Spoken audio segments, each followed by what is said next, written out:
It is right that the Liberals have failed to keep Canadians safe.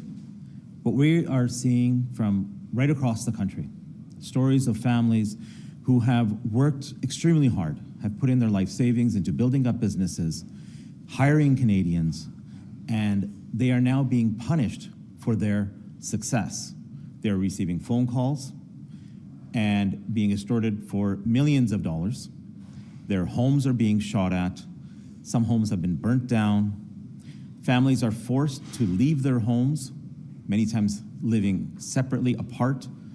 Some families have actually left the country. These are families who, an example in Edmonton, a family who has now had to leave their home. Pictures of their school's children was sent to them as well.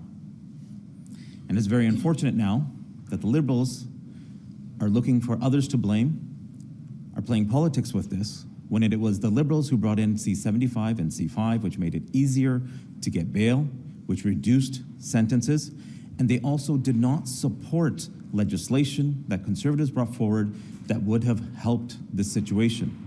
One of those pieces of legislation was 381, my private member's bill, which would have brought in a mandatory minimum sentence for extortion, to bring in stricter penalties for extortion. We currently do not have a mandatory minimum sentence for extortion.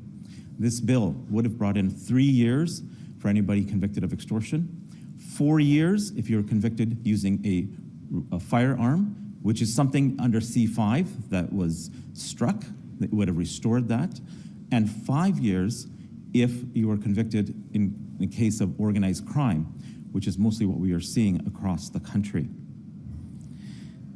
So we call on the Liberals to work with us, to strengthen our laws, stop blaming, and let's change the laws to protect Canadians.